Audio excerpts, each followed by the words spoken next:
to our meeting for tonight. First of all, we would like to begin by acknowledging that we are in Robinson Superior Treaty Territory and that the land on which we gather is the traditional territory of the Anishinaabe. Can I have approval of agenda for the open session? Everybody's good with it? Any disclosures of interest? Hearing none, we'll get right into the meeting. We have a delegation tonight. We have a public sector digest with Aaron Orr ready to present our asset management plan. Please proceed, Aaron. All right, thank you. Good evening, everyone. Thanks for having me. I'm very excited to be here to present the Township's Asset Management Plan. My name is Aaron Orr, and I'm an asset management specialist at PSD Citywide, previously known as Public Sector Digest. And I worked with your staff to develop a 114-page document that summarizes the state of the township's infrastructure, the current level of service, and your asset management strategies. So what I will be presenting today is really just a snapshot of a rather detailed document. And before I begin, I do want to thank your staff for their significant support in the development of this plan. Without their efforts, this wouldn't have been possible. So to understand the plan, we need to have a good understanding of asset management. Briefly, asset management is about the services that you provide through your infrastructure. And these services really bring your township to life. For example, your roads and pathways and sidewalks provide that integral transportation service. And your underground mains, manholes, and treatment plants all contribute to the provision of water and wastewater services. The asset management plan that we have developed is actually required under OREG 588/17. This is the asset management planning for municipal infrastructure regulation. And there are multiple deadlines within this regulation. The first came on July 1st of 2019. And this was for the strategic asset management policy that was to be adopted. And the next deadline is this year. It's on July 1st of 2022. And every municipality in Ontario has to adopt an asset management plan for their core infrastructure. So core infrastructure includes your roads, bridges, sanitary, storm, and waste and water networks. And these plans must include the current levels of service, your asset inventory analysis, the current performance of your assets, life cycle activities and costs, and the impacts of growth. We did include in this plan some inventory and financial information for your non-core assets as well. So non-core includes buildings and facilities, machinery and equipment, vehicles, land improvement assets, computers, and assets like that. The next deadline after this one is on July 1st of 2024. That one is an asset management plan like the one we have today, but it must include full detail for both core and non-core asset categories. And the final deadline under this regulation is on July 1st of 2025. This is an asset management plan that focuses in on your proposed levels of service. Proposed levels of service can be understood as your desired level of service. This will be a far more detailed plan, but that's not to come. We still have a few more years before that's required. So we can talk about that at the end of this presentation a little bit more. So the asset management plan that we have today is based on data and information from 2020 year end.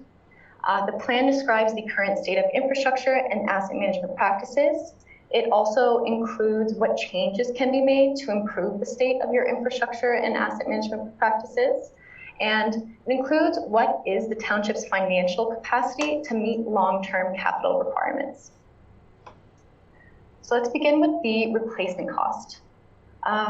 In this asset management plan for your core inventory, we have included your road network, sanitary, water, and storm network.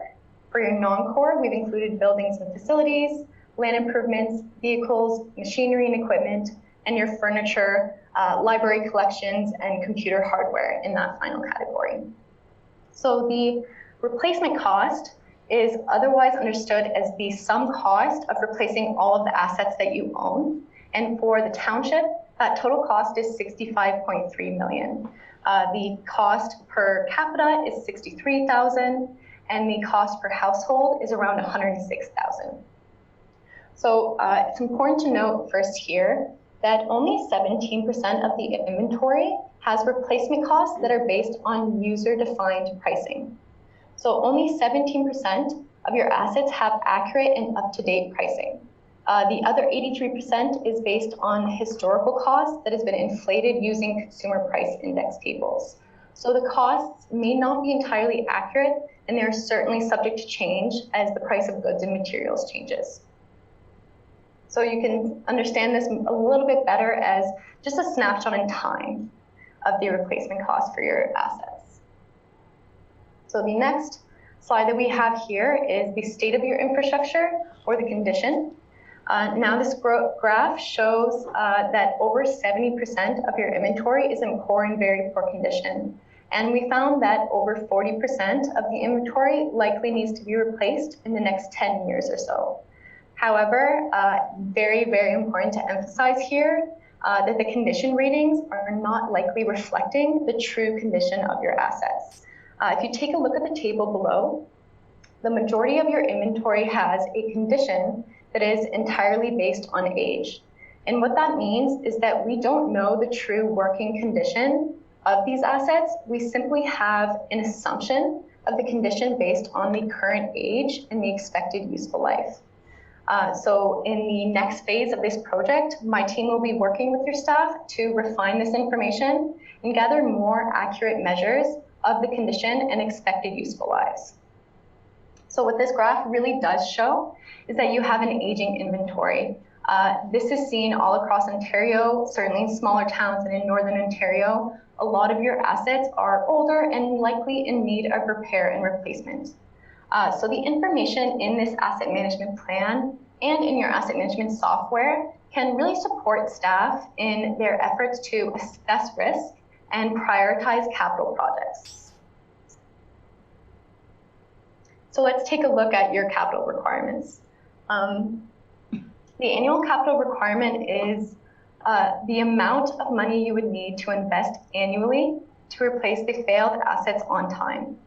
So here we have a lot of information in one tiny graph. To the right, you'll see all of the asset categories are color-coded, and in each bar, there is representation of each asset category, and the bars are in 5-year buckets. So the average annual requirement for your entire portfolio is $1.9 million, and the 5-year requirement sums up to around $9.6 million.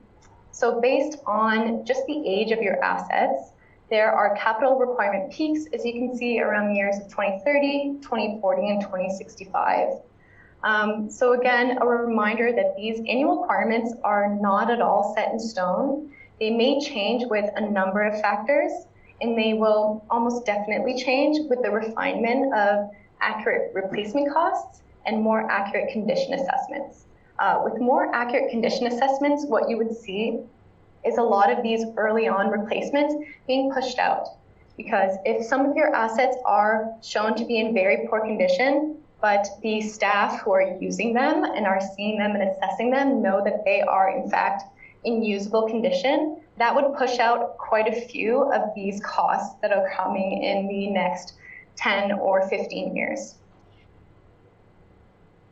So now, based on the information provided, we do have a summary of the township's infrastructure spending and deficit. So here we have the tax-funded assets and rate-funded assets separately, since they're funded from different sources. The tax-funded assets includes roads, storm, buildings, vehicles, machinery and equipment, land improvements, and your furniture, library collections, and computers. So the annual capital requirements for tax funded are $1.3 million. The funding available is $178,000, leaving with an annual capital deficit of $1.1 million. The rate funded assets, we have an annual capital requirement of $624,000.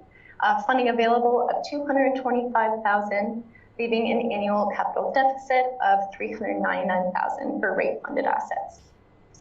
So based on a historical analysis of available capital funding from sustainable sources, the township is facing an annual capital deficit of around $2.85 million. And the key word in that phrase is sustainable sources. According to the regulation, we have to only use sustainable sources in order to create this financial strategy.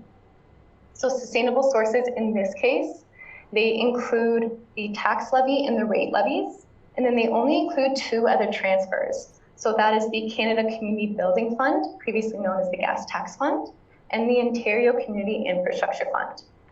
So what that means is that we do not have any one-time grants included in this budget. So with this information, we've provided a recommended financial strategy. This financial strategy suggests a 20-year plan for the full funding of your assets in order to close that deficit and that funding gap. So for tax-funded assets, we have a recommended 2.5% annual increase. For water, a 1.5% annual increase of rates, and a 3.1% annual increase of rates for your wastewater or sanitary. So both sustainable and one-time grants or transfers will continue to be an essential source of revenue for investment in capital infrastructure. Of course, those one-time grants that your staff are successful in getting for your capital projects are incredibly important. They're just unfortunately not reflected in this financial strategy. And now adjustments to your taxes and rates, they should be supplemented with project prioritization and the evaluation of your desired level of service. So before we move on to the final recommendations, I do want to bring us back to this concept of the level of service. The level of service is the main focus of this plan, and it really is the main focus of the Ontario regulation, which guides the development of this plan. So because the township's level of service defines the annual requirements, it also defines your financial strategy for the future. The level of service is best understood as a balance between these three factors. So a balance between the cost to provide that service, the desired level of performance, and the risk you are willing to tolerate to provide the service at that level. So it'll be up to you to define and continuously refine your desired level of service beginning in 2025, which will then hopefully result in a far more accurate and achievable annual capital requirement. That leads us to our final slide. These are the recommendations that are seen in the asset management plan. It's important to remember that an asset management plan is a living document that requires consistent revisions and updates. So the Ontario regulation will also require a revision and update of the data every 2 years going forward. So the first key recommendation is to gather and enhance non-core asset inventory data. We'll be working with your team to do that in the near future to build a 2024 compliant asset management plan.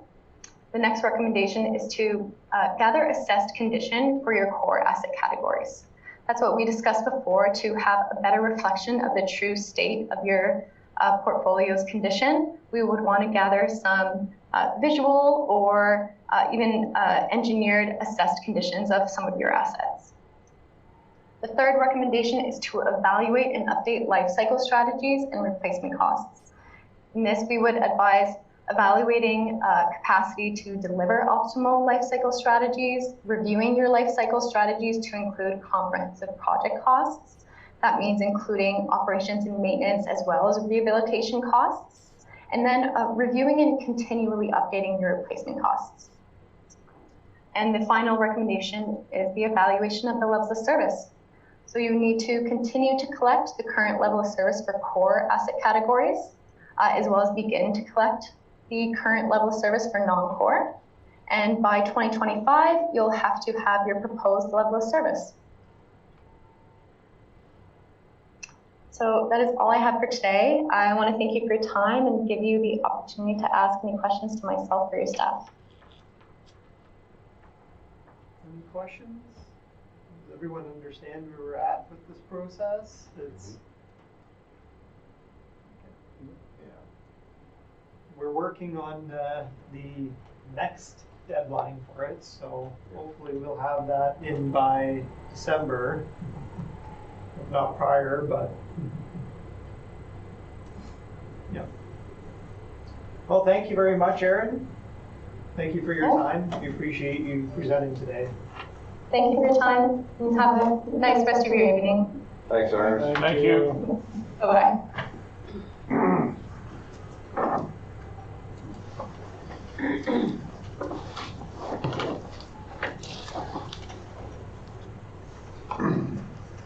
Oh, I could get it.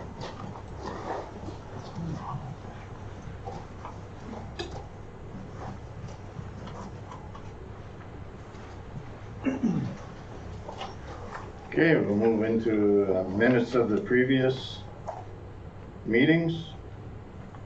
Resolution 63-22, moved by Councillor Stefuric, seconded by Councillor Morrow, that the minutes of the special council meeting held March 4th, 2022 be accepted as circulated. Discussion? Hearing none, all those in favor? Carried.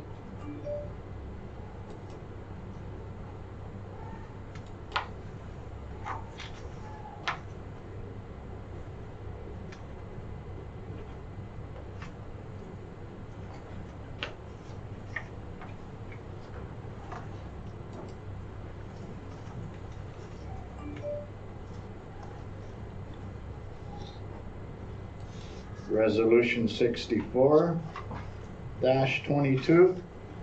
moved by Councillor McGrath, seconded by Councillor Stefuric, that the minutes of the council and committee of the whole meeting held March 8th, 2022 be accepted as circulated. Discussion? Hearing none, all those in favor? Carried.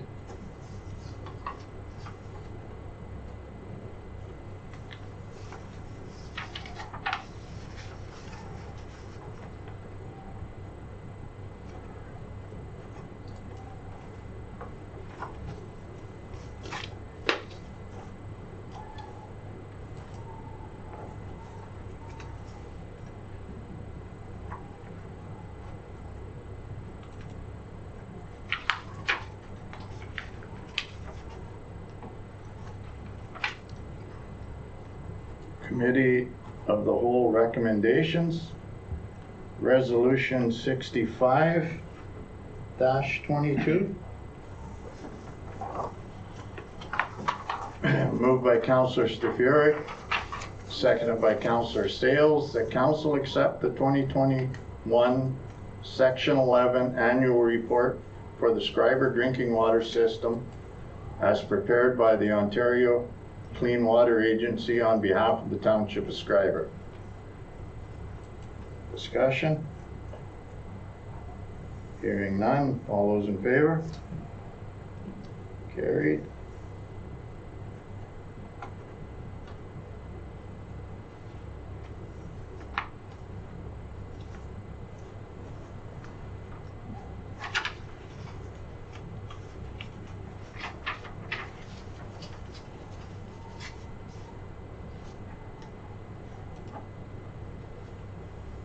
Resolution 66-22, moved by Councillor Morrow, seconded by Councillor McGrath.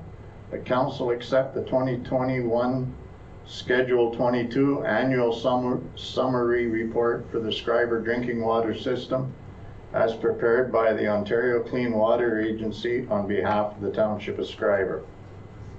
Discussion? Hearing none, all those in favor? Carried.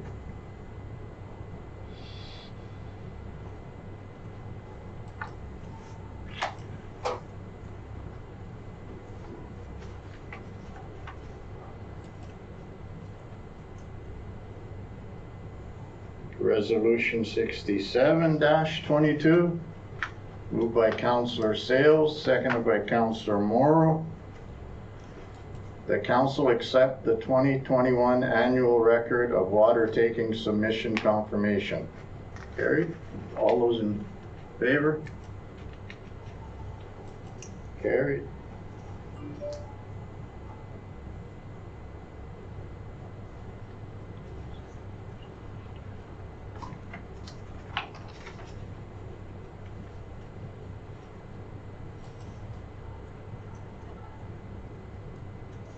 Resolution 68-22, moved by Councillor Stefuric, seconded by Councillor McGrath. The council approved the purchase of a Ukrainian flag from the flag store in the amount of $29.95, excluding applicable taxes and shipping.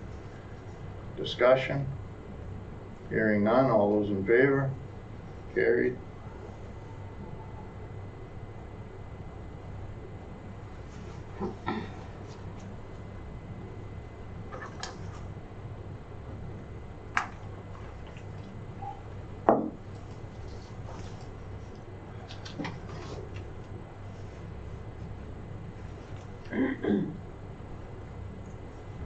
Resolution 69-22, moved by Councillor Morrow, seconded by Councillor Stefuric, that bylaw 15-2022, being a bylaw to authorize the borrowing of funds to finance municipal complex capital borrowing, be given first, second, third, and final reading and enacted.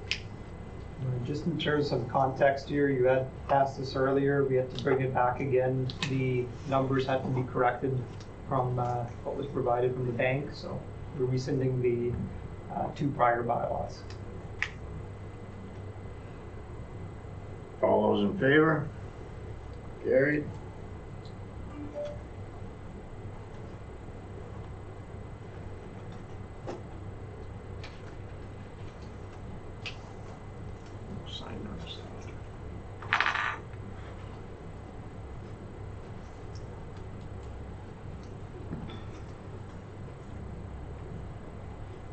Resolution 69-22,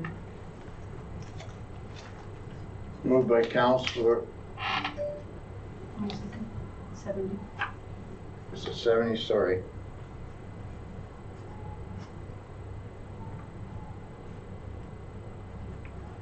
Resolution 70-22, moved by Councillor Sales, seconded by Councillor McGrath.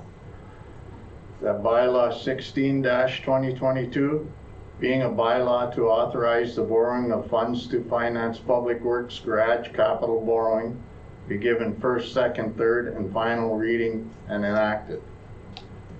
Discussion? No. Hearing none. All those in favor? Carried.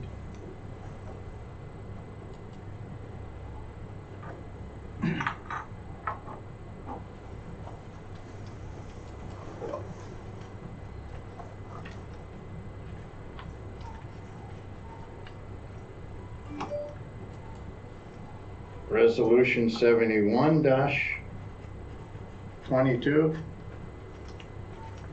moved by Councillor Stefuric, seconded by Councillor Morrow.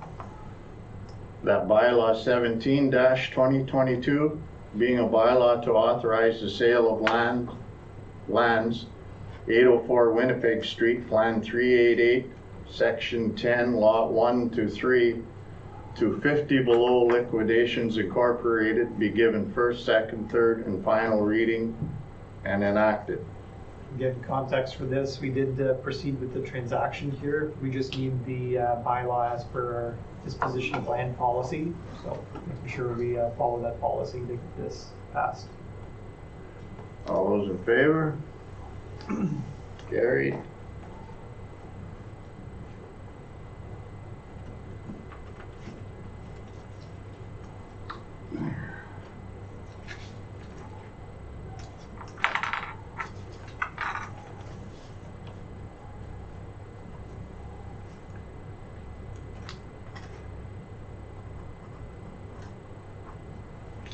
Accounts for payment?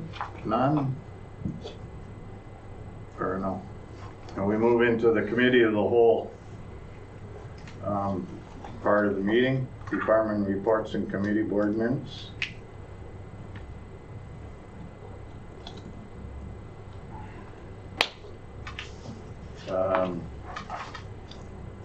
First up, Director of Operations report.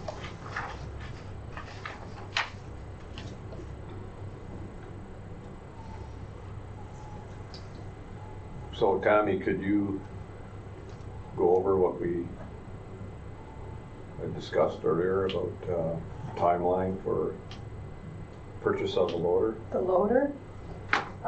The two quotes that are very comparable, one is from John Deere and the other is from Strongco for the Volvo. The Volvo is available to be delivered end of November. The John Deere is available end of April. So it's up to you on which risk you want to accept. I mean, we can continue running the case and hope that we have no breakdowns until the new loader arrives. The Volvo loader is $15,000 cheaper than what the John Deere is. Is it 15,000 or 1,500? 1,500, sorry, Okay. my apologies. So the Volvo is cheaper. So it's really one or the other. It's whatever you feel comfortable with. So it's all about risk then, Yeah. whether that machine's gonna break down between April and November and cost us a pile of money. Yeah. That's a long time too. Yeah, April, what's that, 6 months or 8 months? 6 months, 7 months? Strongco has been a good provider for us. That's definitely something to consider. They've given us some good service. Having, a consistent line of machinery provides, more consistency with parts and such. John Deere provides a good product as well. I've done some research. I've had experience with John Deere. They hold up. My experience with John Deere has been positive. When you look at the ratings on websites and how they rank loaders, Volvo comes out ahead. So it's really a tough decision. They both have their pros and cons. How much does the loader get used from April to November? A lot. It's my understanding. I haven't been here during the summer months, but I've been told that during the winter time, I've definitely witnessed that is the first machine out of the garage every single day. Yeah, I know, I mean, like, the in the winter. summer though, like, They tell me it goes down to about 70% of that. So it's still used about 70% of the time. So there's still a high use demand for it. Sounds like it, yeah. Yeah. So it's all about the risk Yeah. of not upgrading for 7 months. The case, I did get some very rough estimates on repairing that one. You're looking at $125,000 that you could be looking at to repair. So it depends on what goes down with it and what kind of price you might be looking at for the repairs. Hydraulic pumps are making some terrible grinding noises. What are so they worth? What's something like that? 15,000 to replace. 15,000 per Yeah. pump. Yeah. So-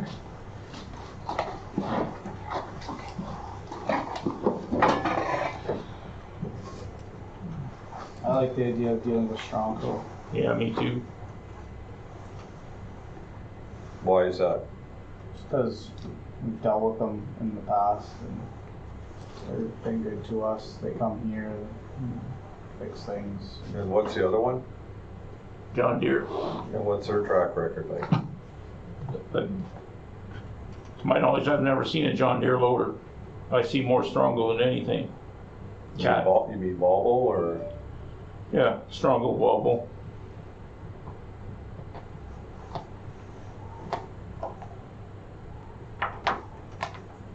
I mean, that's what we originally said. We knew it wasn't going to be here overnight. We knew it was going to take a while. Yeah, just that Because we the didn't- prices are closer, we're going to change our Well, I mind. mean, I don't know. we have to look at it. Yeah, no, I agree. You have to look at it. However, but I'm my vote is still for the Yeah, original one. it all comes down to the risk we're willing to accept, so. we're willing Something to- else that you can consider, you can lower the cost of your Volvo by 13,500 if you just take their standard 1-year warranty. You would have a window in 6 months' time to buy the extended warranty if you see that. I mean, you never know if you end up with a lemon in any piece of equipment that you buy, right? I mean, we could have no issues. Yeah, But if we wait to buy the extended warranty, chances are it's going to be more expensive than the 13,000. you don't have that option with the John Deere? John Deere's a John 1-year Deere, warranty. There's right? no standard warranty on the John Deere's 3 years, What was it? 5,000 Where did we get hours. the 1-year at? So you have a better warranty with the John Deere than overall? And it's not gonna cost you an extra 13,000? No. Well, that would be my vote. I think we'll get to the vote for, once we get to the report, I guess, in section 3. Oh, okay, sorry, we're jumping ahead here, okay. But clearly this was the main discussion. The hot topic. For the report. Was there then anything else that you want to discuss for the Director of Operations report? Just a small correction for the CLI ECA application. What they've done is I paid the $100 application fee, but they've separated the stormwater application from the sewage collection. So it ended up to be $200 fee, $100 for each application. Okay, I had one other, do you have an update on this, on Ontario streamlining for environmental permissions? Yeah, actually I spoke with Patrick Albert, and he was quite excited about the announcement. He hadn't heard until I brought it to his attention. There is possibilities that it might help with our, when they have to open up the ECA for the changing the bagging system, or anything like that. So because we're low risk, we may not have to open up the entire ECA. Because when you open up the entire ECA, a lot of times new rules and regulations will now apply. So if we can stay under that radar, it would be to our benefit. Okay.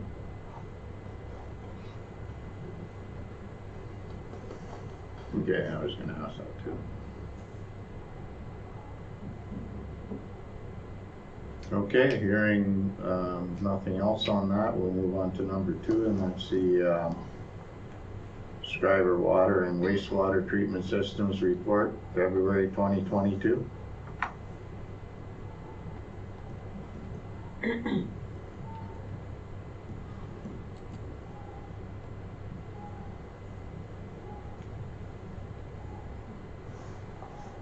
So the only thing I seen was a call out that was missed, but I read somewhere else that the wrong call out list was used.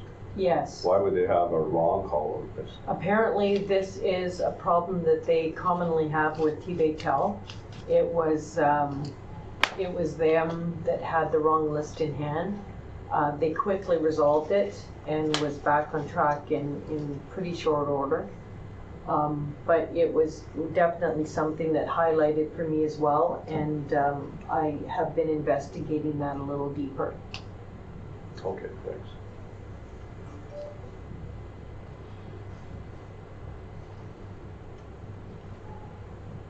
Okay, number 3, Director of Operations Report.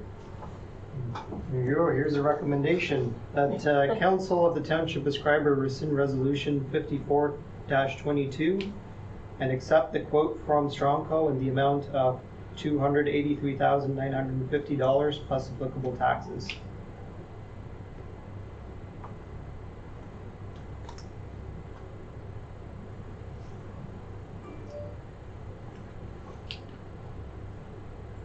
Okay. I would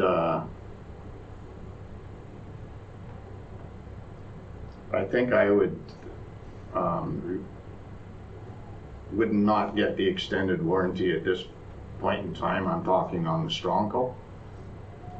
And, which would drop the price roughly down to 270,000, I believe.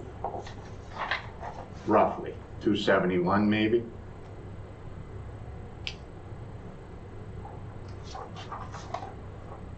And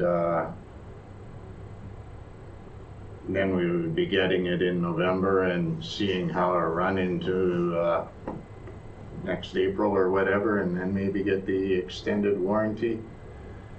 The reason why I'm staying Strongco, I do not have a preference one over the other. I've dealt with Strongco as an employee with the Township of Schreiber, and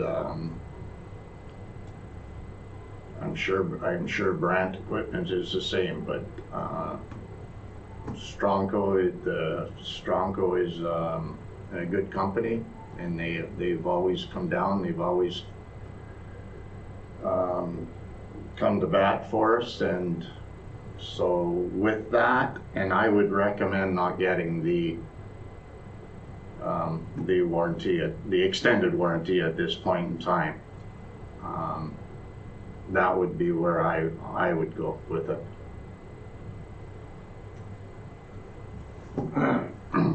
We're not, at some point in time, you have to make that decision, but not right away. Well, with what, Doug? What are you saying? With this extended warranty. Oh yeah, at some point in time for sure. Before the 6 months is up, correct? Yep. So if you got that in your back pocket, then. Yeah. Yeah, well, my only concern is, you know, are we gonna get a huge bill for between April and November that's gonna offset any gain? Yeah, no, I hear you. That's my concern. Yeah, I hear that. I hear that for sure. And from what I'm hearing is that there is that possibility. And the cost would be substantial. Like $15,000 is, for a pump, is a lot of money. So, I would think that sooner rather than later is the way to go, so. And you're also gonna get a 3-year warranty included. It's not gonna cost you any extra money, so. Well, this quote is with the 3 years, the Strongco one.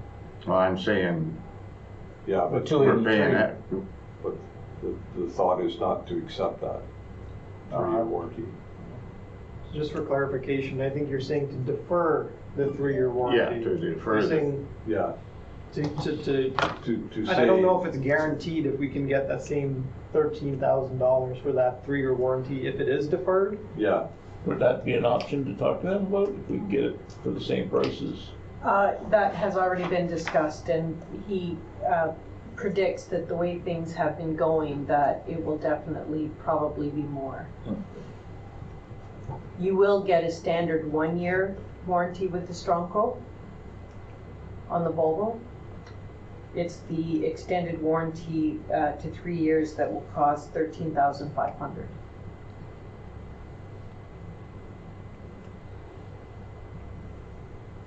Which is what this quote is for. Yeah, that The includes. 283,950 is with 3 years. So I'm That in wasn't favor. originally quoted though. They only go with the 1 year. That's Yes, not what it was originally quoted though, Dave. okay, but I'm just looking at this right now, and this, I'm in favor of this, what I'm staring at. 283,950 with the 3-year warranty on the Strongco one. I don't think it makes sense to defer it if it's gonna potentially cost us more. and so the other option is the John Deere for relatively, the price would be $1,500 less or more, and with getting it 7 months sooner. With a 3-year 5,000 hour warranty, which is a little different. Not that it'll make a difference. because the estimated time is 800 hours a year. So in 3 years, you're not gonna, you're gonna be over 2,000, 2,500 hours, so. So that's my only concern is the risk in if we're worried about the machine failing. So, and for not a lot more money, we're gonna get it 7 months sooner. That's what I'm looking at, so. No, I hear you. Man. So that would be my vote. Yeah, mine too. I vote for the strong quote. Me too.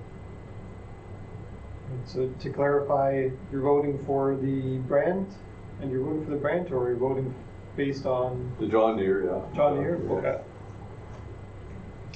To clarify, Doug, you're voting for Stronco or brand? The Volvo. Volvo, okay. And just to clarify on warranty, so I think there is a majority that wants to go to the Stronco. So the next question is warranty.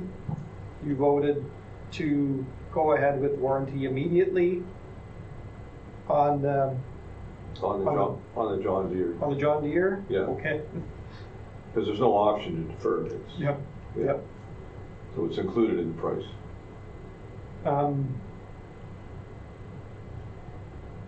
There's I was just, I mean, when it comes to the Strongco versus Brandt, right, there's a clear majority for the Strongco. Right. So I think the next part of it would be debating on whether you want the warranty in effect immediately or deferred. You said your preference was to have it immediately. On the But yeah, on the Brandt, but a bit confusing there, but yeah, there's no option there. It's either you want that machine or with the warranty, or you don't want it. Okay. And why don't we just go around and just clarify each person's preferences for what they want to go with, the either Strongco or Brandt, and whether you want it with the warranty deferred or right away. So, Dan, you're saying you want the Brandt with the warranty? Yeah, I in effect would go right for away. the Brandt. Dave? Stronco with the 3-year warranty. Same Stronco 3-year warranty. I'll do the same. Strongco, 3-year. You got quorum. Okay.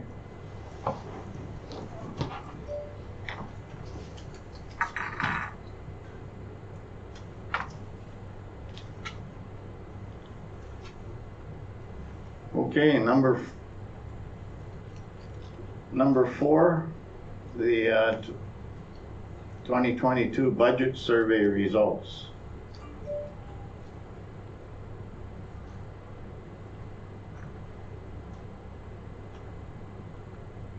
So we've been putting out this budget survey at least since 2019.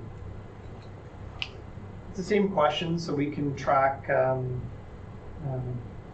people's satisfaction on various services we provide over the years.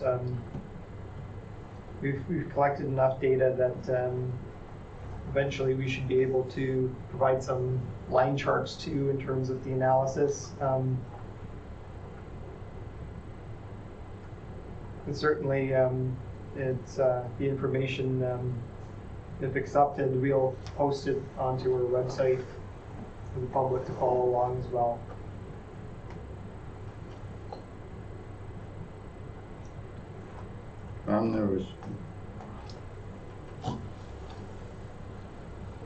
There was some interesting things on there. I thought I highlighted them. It's all gone. It was an interesting year. We had a lot less participation.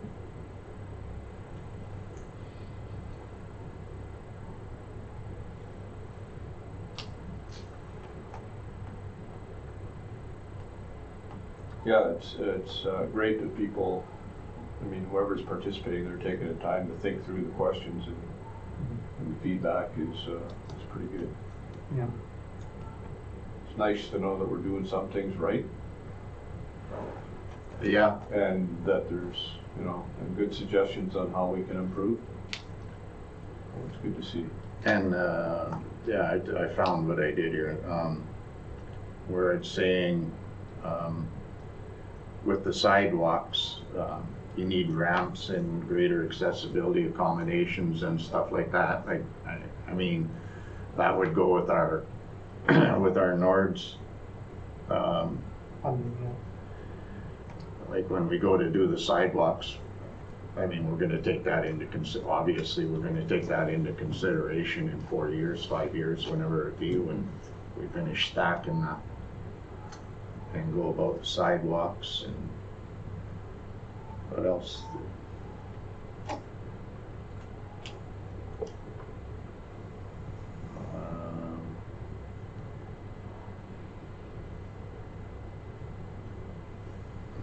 The greater enforcement to, with the dog owners, with the dog stuff around town. That was a big one. Yeah, so there's a few things that we can take out of this and and get a good look at it.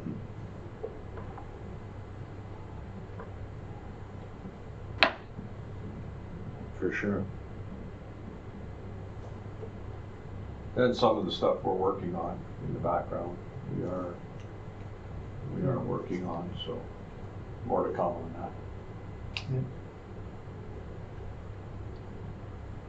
Okay, we'll move right on to number 5 then, Senior Program Coordinators Report. Yeah, I'll report on that. Senior program. So, we did, I mean, every year we get we have a grant to run the program, and we apply for a special grant. This year we were successful for getting an additional $20,000, which is much more than we received last year, and the thinking is probably because of our membership. We're currently up to 332 members, with 45 new members this year, and with 33 that haven't renewed. So last year we had 320 members. And this year we're already topping that number, and the expectation is it'll even go higher in 2022, so that's huge. A lot of our programs are opening up remotely. That's going to get started. Swedish weaving, sewing 101, that has to be, there's some work to be done on that. We started a new program with snowshoeing. That started last weekend, and we had people attending and learning how to snowshoe for the first time, some of them, so that's excellent. Our virtual program, we have right now virtual yoga, chair yoga. The attendance, there's about 10 attendees right now. We're hoping to get more in the future. Also, we want to expand the virtual program to cooking, painting, cake decorating. So that's always improving. Right now our pool room is out of service, or it's not out of service, but the pool table has to be recalibrated. And floor curling is successful, and getting 10 to 15 people out per week. Pickleball, it's been slow because of the COVID restrictions, but I mean, that'll pick up. I'm sure lots of people are away in the winter time too. So that's about it for that.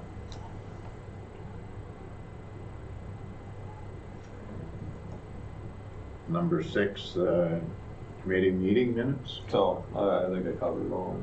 Okay. Recreation and Festivals Committee.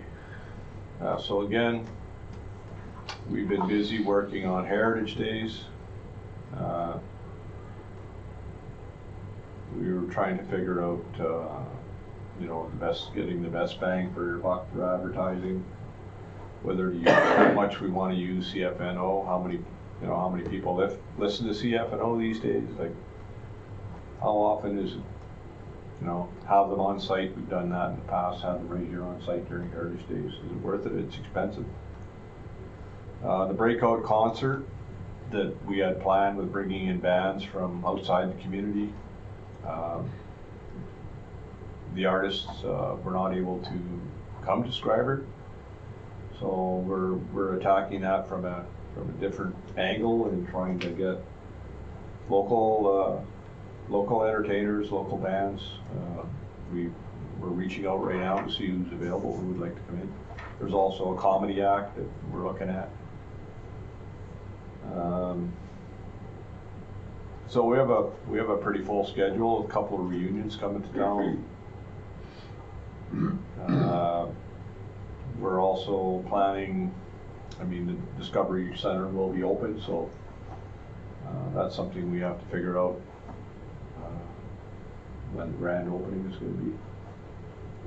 And that's something we're working on. And a couple other things going on, bike rodeo, where we reached out to the OPP and waiting for a response on that. And Science North Ontario Roadshow, they will come to town at some point, and we're not sure when. So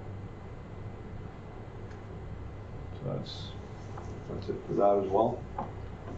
I see down here about 3/4 of the way down or whatever, you got the committee will contact Holy Angel School to find out if they'll allow during Heritage Days. Like allow for A tour? a tour? Why would you not do the public school too?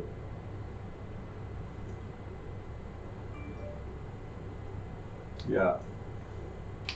I think I know what, Like what? I think I know what drew you into there was the yearbook photos or whatever, but I mean, people would probably like to go into the public school too. Yeah. That's just a comment, and a Yeah, I question at the can, same time, I guess. I can bring that up and we'll touch base on that and where we're going with that. But yeah, bring it up. Yeah, for sure, okay.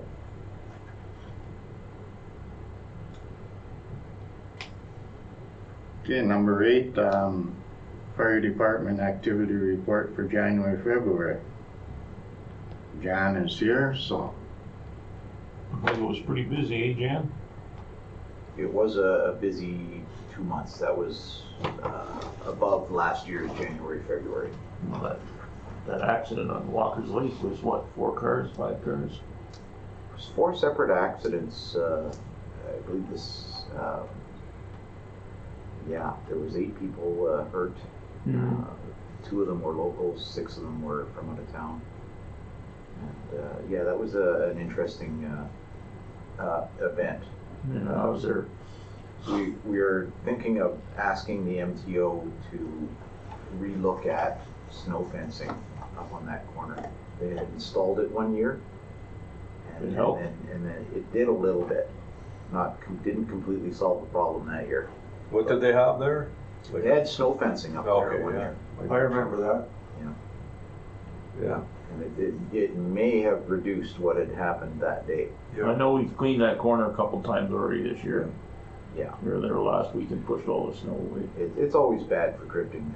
Yeah, even people Terrible spot. that know it's bad, they're leaving town, you know it's bad there, and you hit that corner, it's a complete whiteout, and then you just Yeah. lose track where you are. I mean, Yeah.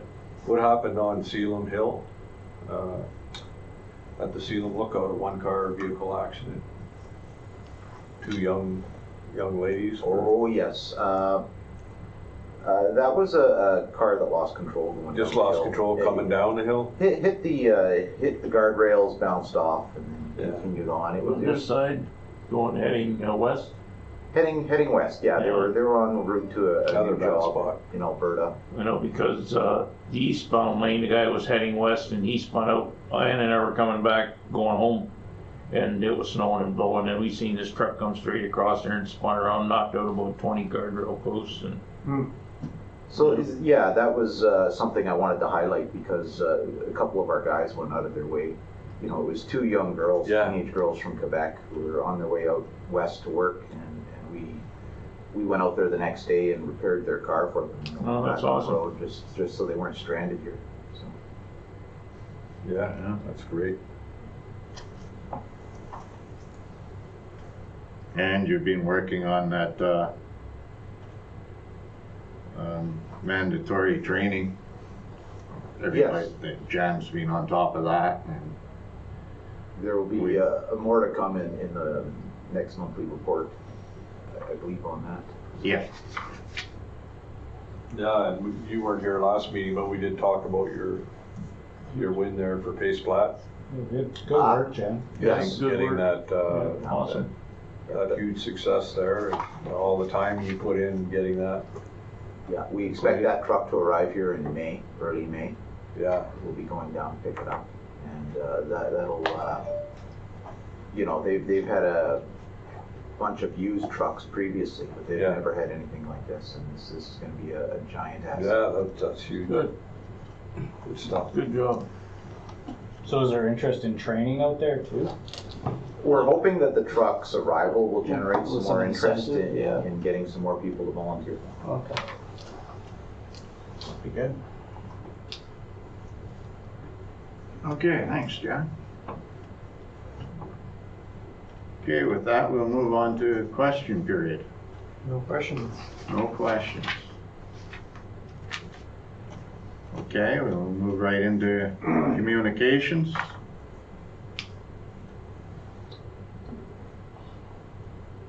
Number 5.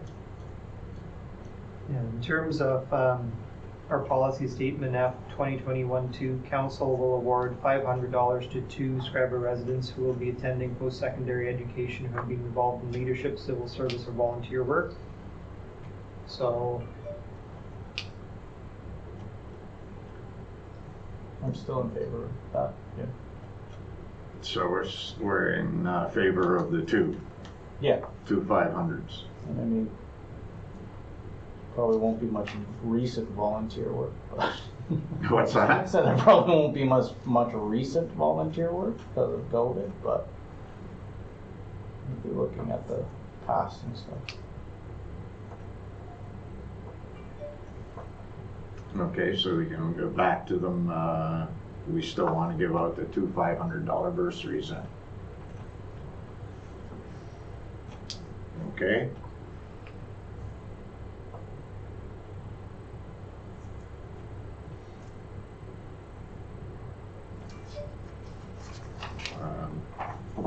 Number 1, it's just a normal letter.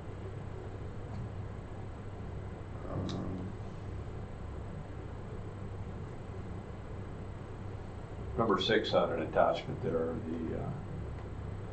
the Housing Affordability Task Force. Anybody have a chance to read that? Anyway, there's one guy on that task force that he presented at Roma, and we discussed contacting his group down the road at some point. So that's John Marchand there. He's on the task force. So Okay. maybe someone that will be contacting at some point looking for. I think a lot of this dealt with regulations and barriers and counter regulations. I think in our community, we're ready. Exactly. We have lots. yeah, and we don't have a lot of those regulations No, that they're so- talking about there. Yeah. What I think is kind of concerning though is just the emphasis on municipal regulations being part of this red tape for housing, and I think that seems to be their focus because it's Yeah. it's kind of low hanging fruit, and they can easily Yeah. put a policy in to amend how municipalities currently do their development practices. So I think that's why there's so much of an emphasis there, but I think a lot of municipalities will be quite worried about that because you know, they said, you know, getting rid of like character and the looks and all of that Yeah. for that housing, and it's for some municipalities It's based concerning, yeah. on what they're trying to achieve in terms of planning, Yeah, that may be significant. Heritage yeah, buildings, for instance, have all kinds of rules. And it's important, so I think Yeah. you'll see a lot more correspondence come out if, you know, the province goes in that direction.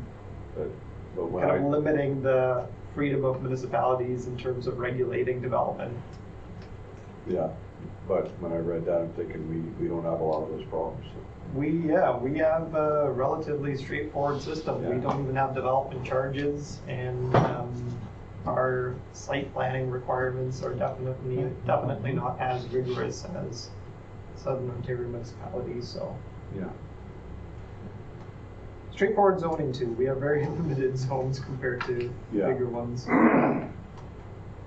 Number 9, I thought maybe we could provide support for additional funding for Ukraine, help Ukraine. Yeah, I can support that resolution for sure.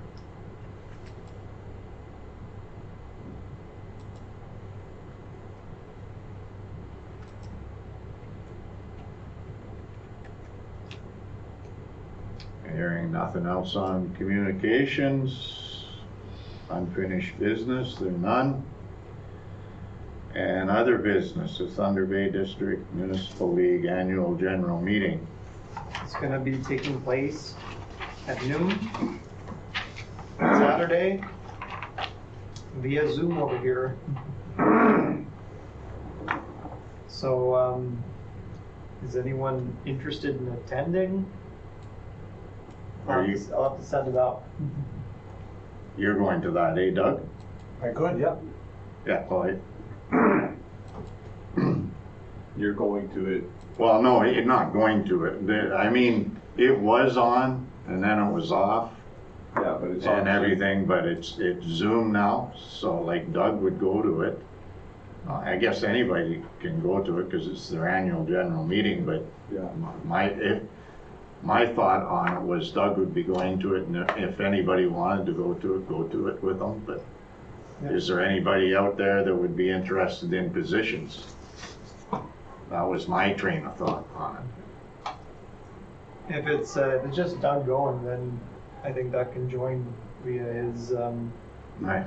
laptop, right? That's what I don't you've been think he joining has in one. before? You've been joining via Zoom all this time, right, for their meetings, or? No. No, okay. Then I can set you up. Here? I'll talk to you and we can figure it Yeah, out. sure. Yeah. Whether it's on your own device or whatever, I'll definitely get you set up. Okay. In case there was more interest here, what I was gonna do is then, you know, put it on the projector here. But I'll make sure you're connected, Doug.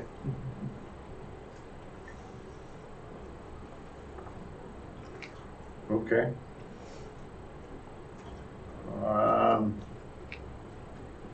Accessory uses in buildings in R1 zone, the bylaw. So this was you requested if I could add this to the agenda. This was a discussion on amending the R1 zone, particularly section 7.1D.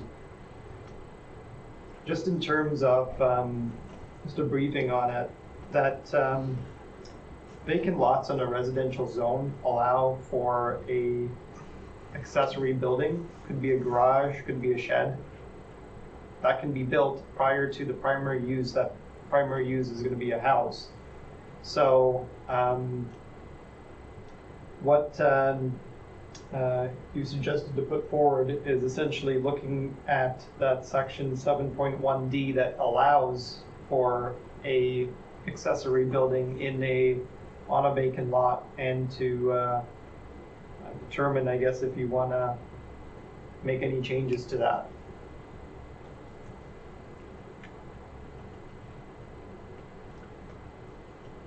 My suggestion was, without getting into a new subdivision or anything like that, we've got limited numbers of service lots. And the bylaw says if you put a garage and have room for a house in the back or the garage in the back and a house in the front, you can do it. Well, lo and behold, everybody's putting a garage and not worrying about a house. Well, not everybody, I shouldn't say everybody. So you're taking up our service lots with garages. And if something happens, Like, we'd like to be able to have the service lots there for a dwelling, that's all. in those few situations you're talking about, does it happen to be that whoever is doing, like you said, putting a garage, do they live adjacent to that property? At the moment with this bylaw, they don't necessarily have to live adjacent. No, I understand that, but I'm wondering, is that what's going on? Some of them, Some of these, I off the top of my head, I can think somebody who lives 3 or 4 houses down from. yeah, We don't have to make a decision tonight, but it's. Yeah, I'd say if there's interest into looking into this, what I would really recommend is to have the planner draft a report, just because anything pertaining to planning, again, it has a bit of a chain reaction. To put it into perspective also, the RW, residential Walker Lake zone, for instance, doesn't allow garages to be built. You have to build a cabin or a dwelling. Same with the SR zone, that you have to build a cabin or a dwelling. It's just particularly the R1 zone that allows, again, garages or sheds to be built. So is there any restriction on the size of a garage or a shed? Yeah, it has to be 20%. I believe it's 20% of the lot size can be attributed to a garage. Is that the maximum, or? I believe so. So what's the minimum? So is there a minimum or just a maximum? probably not. Yeah, it says over here, shall not exceed 20% of lot coverage. That was a amendment that was made in 2019. There's not really any sort of minimum. The only minimum is you're allowed only one accessory building, so you have to pick one. Once it gets a certain size, then it's accessible by impact, right? I think it's 200, no, it's over 200, 220 square feet, Yeah, something like that. I don't know what it is. But They will tell you. they know, they're right. Yeah. 16 by 16. I mean, it's not that we have a lot, I don't think we got anybody applying right now or anything, but it's just something that I think it's worth looking at. we should look at it. I mean, Yeah. Okay, we'll need to, if there's no more discussion, I'll need to know a vote in terms of how you'd like to proceed, either to have the planner, I'd suggest really the next step is to have the planner, if you are willing to proceed, provide a report on whether it's a good idea or not, right? So. Yeah, I think I would go there. Yeah, I'm good with that. Me too. Okay.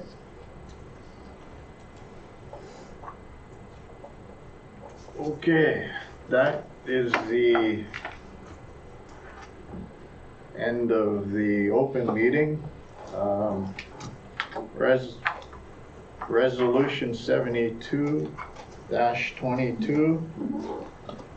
moved by Councillor Morrow, seconded by Councillor Staffieri, that the closed meeting resume at this time. All those in favor?